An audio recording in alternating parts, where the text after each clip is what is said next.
Good morning, students. Hope you are fine. Today's topics covered domain name and domain name system. यानी जो आज का topic हम लोग कवर करने वाले हैं वो टॉपिक है डोमेन नेम और डोमेन नेम सिस्टम।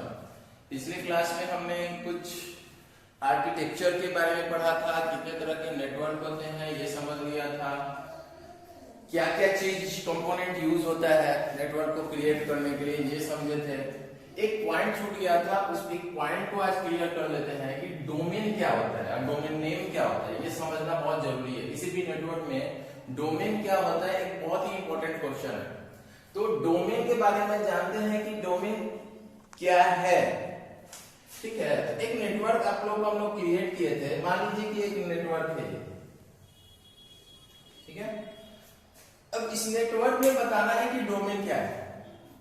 तो डोमेन बताने के लिए हमको ये जानना जरूरी है कि नेटवर्क में क्या क्या चीजें होती है। मान लीजिए कि एक सर्वर सिस्टम होता है, स्विच है, क्लाइंट होते हैं, ठीक है। तो क्लाइंट, स्विच, इतने सारे जो कंपोनेंट होते हैं बेसिक जो हम नेटवर्क एक तैयार करते हैं, ये सारे पार्ट्स होते हैं, ठीक है। तो यहाँ पे हमको कॉन्सेप्ट समझना है कि डोमेन क्या है। तो हमने उस दिन समझा था कि दो तरह के आर्किटेक्चर होते हैं। कौन कौन से? एक तो पीर टू पीर होता है और एक होता है क्लाइंट सर्वर आर्किटेक्चर। ये दो आर्किटेक्चर हम लोगों ने पढ़ा था।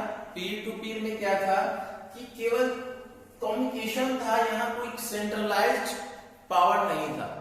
सेंट्रलाइज्ड मतलब किसी एक सिस्टम के पास कंट्रोल एंड मैनेजिंग का पावर नहीं था। बट क्लाइंट सर्वर में क्या होता है, एक सर्वर सिस्टम होता है जिसके पास सारा मैनेज चला जाता है, सारा कंट्रोलिंग एंड मैनेजिंग का पावर कहां चला जाता है, सर्वर सिस्टम के पास चला जाता है। और उसके अंडर में जो वर्क करने वाले सिस्टम होते हैं वो क्लाइंट कहे जाते हैं। लेकिन पीर टू पीर में क्या होता है, client to client. Pir to पीर कहने का मतलब है क्लाइंट टू क्लाइंट। यहाँ कोई भी कंट्रोल करने वाला नहीं रहेगा, कोई भी मैनेज करने वाला नहीं रहेगा। ये सभी सिस्टम क्या होंगे, पीर टू पीर में स्टैंड अलोन होंगे।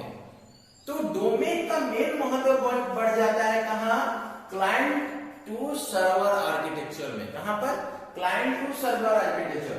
तो क्लाइंट टू सर्वर आर्किटेक्चर में जब हम वर्क करते हैं तो सारे क्लाइंट सिस्टम को कुछ ना कुछ फाइल चाहिए होता है, ठीक है। तो फाइल किससे एक्सेस करेंगे, सर्वर सिस्टम से।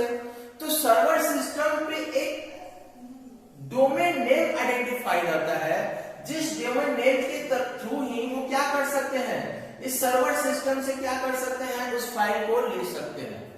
समझ में आया बात कि डोमेन इस नेटवर्क को आइडेंटिफाई करवाता है कि आप किस नेटवर्क से फाइल लेना चाहते हैं।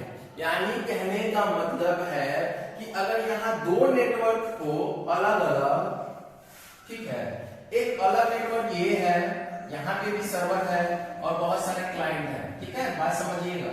यहाँ पे भी एक सर्वर है और यहाँ बहुत सारे क्लाइंट हैं। ये अलग नेटवर्क है और एक ये नेटवर्क अलग है, यानी नेटवर्क 1 और नेटवर्क 2, ठीक है। अब इस नेटवर्क से इस नेटवर्क के सिस्टम को क्या लेना है, कोई फाइल लेना है। मान लीजिए अब कोई फाइल इसको चाहिए तो ये किस बेस पे मांग सकता है भाई, आपको कुछ समझना है। ये किस बेस पे मांग सकता है, कोई ना कोई आइडेंटिटी होगी तो भी तो मांग सकता है उसके पास। इसके पास वो जाएगा, जाने का जरिया क्या है, तो जाने का जरिया ही क्या होता है, डोमेन नेम होता है। अगर आपको मान लीजिए कि आप लोग नेट यूज करते होंगे, तो नेट यूज करते होंगे तो वेब ब्राउजर यूज ओपन करते हैं। वेब ब्राउजर में आप डालते होंगे एड्रेस, क्या डालते हैं, www.amazon.com डालते हैं, ठीक है। तो www.dell.com, www.flip.com, www.sony.com, ठीक है, www.dav.com। तो ये जो dav.com, dell.com, flips.com, sony.com, ये सब जो आप डाल रहे हैं वो क्या है, वो आइडेंटिटी है। उस डोमेन का क्या है, वो आइडेंटिटी है, यानी उस नेटवर्क का वो आइडेंटिटी है। उस एड्रेस से ही उस नेटवर्क की क्या हो रही है, पहचान हो रही है। आप www amazon.com कर रहे हैं तो www.amazon.com एक वेबसाइट है और उसका एक नाम है, उस नेम से ही उस नेटवर्क का क्या हो रहा है, यानी amazon.com में एक ही चीज तो नहीं है, बहुत सारे सिस्टम वर्क कर रहे होंगे, तो उस नेम से ही क्या आइडेंटिफाई हो रहा है, उस नेटवर्क का पहचान हो रहा है, तो वो नेम ही क्या कहलाएगा, डोमेन नेम कहलाएगा। ठीक है, और वो एरिया या वो ग्रुप ऑफ कंप्यूटर और डिवाइस, ठीक है, जिसमें वो वर्क कर रहे हैं, वो पूरा एरिया ही क्या कहलाएगा, डोमेन कहलाएगा। यानी ये एरिया ये इसके लिए डोमेन है, नेटवर्क 2 के लिए, और मान लो कि ये अलग है तो इसका भी ग्रुप अलग होगा, यानी इसका भी डोमेन नेम अलग होगा और इसका भी डोमेन नेम अलग होगा, क्योंकि मैंने बोला अभी तुरंत कि ये अलग नेटवर्क है और ये अलग नेटवर्क है, और दोनों नेटवर्क को अगर एक दूसरे से कोई भी फाइल लेना है तो इनके पास कोई ना कोई क्या होना चाहिए, आइडेंटिटी होना चाहिए, यानी इस नेटवर्क के पास भी कोई ना कोई आइडेंटिटी होगा और इस नेटवर्क के पास भी अपना कोई आइडेंटिटी होगा, यानी जिस नेटवर्क में ये वर्क कर रहे हैं, यानी ये एरिया में वर्क कर रहे हैं ग्रुप ऑफ कंप्यूटर और डिवाइसेस, ये एरिया ही क्या कहलाता है, पूरा डोमेन कहलाता है। ठीक है, तो आप क्लियर हो जाएंगे कि डोमेन क्या है, तो इट इज द एरिया, आप कांसेप्ट क्लियर कर लीजिए, इट इज द एरिया और ग्रुप ऑफ कंप्यूटर या group of computer end devices, डिवाइसों के या कंप्यूटर के ग्रुप होते हैं ऑन ए नेटवर्क, एक नेटवर्क में, दैट आर एडमिनिस्ट्रेटर, जिसका संचालन होता है एज अ यूनिट, इकाई के रूप में, यानी मिला जुला कर, विद कॉमन रूल्स, एक कॉमन रूल के तहत, एंड प्रोसीजर, ठीक है, एक कॉमन रूल नियम के तहत या एक तरीके से कॉमन तरीके से जब इनका संचालन इन ग्रुप ऑफ कंप्यूटर और डिवाइसों का होता है, वही ग्रुप ऑफ कंप्यूटर और डिवाइस क्या कहलाते हैं, डोमेन कहलाते हैं।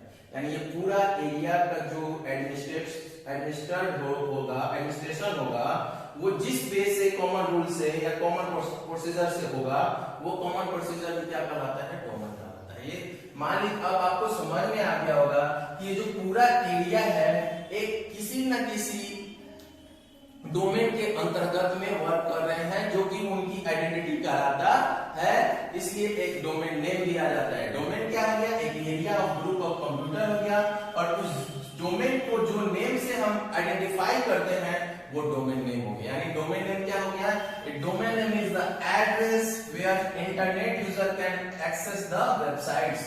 एक डोमेन नेम क्या है, एक एड्रेस है, वेयर मतलब जहां इंटरनेट यूजर क्या कर सकते हैं, वेबसाइट को एक्सेस कर सकते हैं। A domain name is used for finding मतलब खोजने के लिए, एंड आइडेंटिफाई पहचान करने के लिए, computers on the internet, internet में या नेटवर्क में किसी भी कंप्यूटर्स को फाइंड करने के लिए या आइडेंटिफाई करने के लिए एक डोमेन नेम की आवश्यकता होती है या डोमेन नेम का प्रयोग होता है। किसी भी नेटवर्क में या इंटरनेट पर अगर आपको किसी भी कंप्यूटर को फाइंड करना है या आइडेंटिफाई करना है तो आपको डोमेन नेम का प्रयोग करना होता है।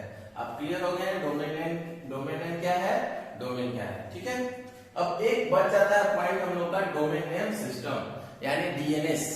डीएनएस क्या होता है इसको समझ लेते हैं। देखिए तो डोमेन नेम सिस्टम क्या होता है ये समझते हैं। ठीक है, पहले समझते हैं कॉन्सेप्ट। मान लीजिए अभी आपने एक डोमेन समझा कि डोमेन क्या होता है, एक एरिया होता है, एक ग्रुप ऑफ कंप्यूटर डिवाइस होता है, यहाँ पे उनको एडमिनिस्ट्रेटर संचालन किया जाता है एक यूनिट के तहत, यानी एक इकाई के रूप में वर्क लिया जाता है एक कॉमन रूल से या कॉमन प्रोसीजर से। तो डोमेन नेम भी क्लियर हो गया होगा कि डोमेन नेम क्या होता है। डोमेन नेम आइडेंटिफिकेशन होता है, किसी भी सिस्टम का क्या होता है, आइडेंटिफिकेशन होता है एक नेटवर्क में या ऑन द इंटरनेट। अगर आइडेंटिफिकेशन ना हो सिस्टम के पास तो क्या आप सिस्टम को आइडेंटिफाई कर पाइएगा कि किस सिस्टम से हम कोई चीज ले रहे हैं, नहीं। तो नेटवर्क में प्रत्येक सिस्टम के पास क्या होता है, आइडेंटिफिकेशन होता है। ठीक है, तो उसी तरह से डोमेन नेम सिस्टम क्या है, डीएनएस, आपको बार बार इसका फुल फॉर्म लिखाया होगा डीएनएस। तो डीएनएस क्या है, कैसे वर्क करता है, इसके बारे में पहले कॉन्सेप्ट क्लियर करते हैं। जैसे कि आपके पास सिस्टम है, ये मान लीजिए आपका सिस्टम है, आप सिस्टम पे नेट यूज करते हैं, तो आप डालते हैं www.google.com। ठीक है, तो google.com डालते हैं तो उसका रिस्पॉन्स कुछ ना कुछ आपके पास आता है, वो पेज खुल के आता है। तो पेज खुलता है कैसे, डायरेक्ट खुल जाता है? नहीं, उस www.com का कोई ना कोई क्या है, वेब सर्वर, ठीक है। वो आपके रिक्वेस्ट को कहां भेजता है, वेब सर्वर पे ले जाता है। यानी आप यहां से फिगर से कंसेप्ट क्लियर होगा कि आपने इस सिस्टम से www.com डाला, ये रिक्वेस्ट कहां गया, वेब सर्वर पे गया। अब वेब सर्वर कहां भेजा उसको, ISP DNS सर्वर पर भेजा। यानी यहां से देखिए फिर ये वेब सर्वर कहां ट्रांसफर कर रहा है, internet service provider DNS server पे प्रोवाइड कर दे रहा है। यानी www.com यहां पे आया, ठीक है। अब जब यहां पे ये नाम आया, इस नाम को सर्च हुआ DNS सर्वर पे कि इस तरह का कोई वेबसाइट है कि नहीं। अगर ये रिक्वेस्ट आपका सक्सेस है, ऐसा वेबसाइट कोई अवेलेबल है, तो उसका ये एड्रेस प्रोवाइड करता है। देखिए यहां से जब ये नेम आया तो इसको कन्वर्ट कर दिया किसमें, ह्यूमन मेड रीडेबल एड्रेस में। अगर ह्यूमन इसको पढ़ सके, देखिए 216.36.196.14 में कन्वर्ट करके कहां भेजा, वेब सर्वर पर भेजा। और वेब सर्वर क्या करेगा कि फिर ये आपके इसके रिस्पांस को आपके पास भेजेगा, और वो जब भेजेगा तो आपके सामने वो पेज खुलता है, यानी अपलोड होता है। यानी सबसे पहले क्या होता है कि आप जब कोई पेज या वेबसाइट खोलते हैं, उसका रिक्वेस्ट वेब सर्वर पे आता है। वेब सर्वर उस एड्रेस को ISP DNS सर्वर पे प्रोवाइड करता है। जब वहां पे वो एड्रेस सर्च हो जाता है कि ऐसा कोई एड्रेस अवेलेबल है, तो उसको ये ह्यूमन रीडेबल एड्रेस में चेंज करके वेब सर्वर के पास भेजता है, और वेब सर्वर उसके बाद आपको रिस्पांस देता है कि ऐसा एड्रेस मेरे पास अवेलेबल है, ये पेज आपके सामने अपलोड होगा, ठीक है। तो वो पेज आपके सामने अपलोड होके ओपन होता है। अगर वैसा एड्रेस अवेलेबल ना हो जो आप नाम डाले हो, तो वो पेज का एरर मैसेज आपके सामने शो होता है कि ऐसा कोई DNS server ISP DNS server के पास अवेलेबल नहीं है। तो यही कॉन्सेप्ट है आपके वर्क करने का। कोई भी DNS को वर्क करने का कॉन्सेप्ट क्या है कि उस एड्रेस को वेब सर्वर पे प्रोवाइड करता है, वो वेब सर्वर फिर उसके बाद इसको प्रोवाइड कर देता है, ISP DNS सर्वर को प्रोवाइड कर देता है। यहाँ पे वो एड्रेस सर्च होता है। जब सर्च में देखा जाता है कि ऐसा कोई एड्रेस अवेलेबल है DNS सर्वर के पास, वो रिस्पांस करता है किसको, वेब सर्वर को, और वेब सर्वर देन उसके बाद आपको रिस्पांस करता है। देन आपके पास वो वेबसाइट का पेज अपलोड होता है या ओपन होता है। ये वर्क करने का तरीका है। तो यानी DNS क्या है, domain name system is a standard protocol that helps internet user discover websites using human readable address, ठीक है। यानी क्लियर है, डोमेन नेम सिस्टम एक स्टैंडर्ड प्रोटोकॉल है जिसकी सहायता से इंटरनेट यूजर क्या खोजते हैं, वेबसाइट को खोजते हैं यूजिंग, प्रयोग करके ह्यूमन रीडेबल एड्रेस, जो ह्यूमन के पढ़ने योग्य एड्रेस होते हैं, उसका प्रयोग करके उस किसी भी वेबसाइट को इंटरनेट यूजर जब ढूंढने का काम करते हैं एक स्टैंडर्ड प्रोटोकॉल की सहायता से, वो स्टैंडर्ड प्रोटोकॉल ही क्या कहलाता है, डोमेन नेम सिस्टम कहलाता है। यानी इसका मेन वर्क क्या होता है, DNS का मेन वर्क होता है नेम टू IP या IP to name conversation. Clear? यानी अगर आप किसी भी एड्रेस का नाम www.google.com डाले तो उसको IP में कन्वर्ट करना, या आपने IP डाला एड्रेस तो उसको नेम में कन्वर्ट करके चेक करना कि ऐसा कोई एड्रेस अवेलेबल है कि नहीं। ये DNS यानी डोमेन नेम सिस्टम का वर्क होता है, ठीक है। यही कॉन्सेप्ट है डोमेन नेम सिस्टम, किस तरह से वर्क करता है और इसका मेन पर्पस क्या है। अगर आप कोई भी नेटवर्क यूज कर रहे हैं, उस नेटवर्क में इसका मेन पर्पस क्या है, तो आप क्लियर हो गए। नेम टू IP या IP टू नेम कन्वर्सेशन करना ही DNS का वर्क होता है। मेन पर्पस है। आपने आज 3 पॉइंट पढ़ा, डोमेन क्या होता है, डोमेन नेम क्या होता है, डोमेन नेम सिस्टम का प्रयोग क्या है और डोमेन नेम सिस्टम होता क्या है, ठीक है। आज के लिए इतना ही, ठीक है। आप लोग कि अगला पॉइंट है, आप लोग खुद से अगले क्लास में हम लोग डिस्कस करेंगे कि सर्वर क्या होता है, ठीक है। सर्वर के बाद हम लोग कॉन्सेप्ट क्लियर करेंगे, मोडेम क्या होता है, ठीक है, और वायर्ड कम्युनिकेशन मीडिया के बारे में डिस्कस किया जाएगा, ठीक है। तो इन तीनों टॉपिक को आप लोग बुक से कवर कीजिएगा, पढ़िएगा और ज्यादा क्लियर होगा, ठीक है। तो आज के लिए इतना ही, थैंक यू।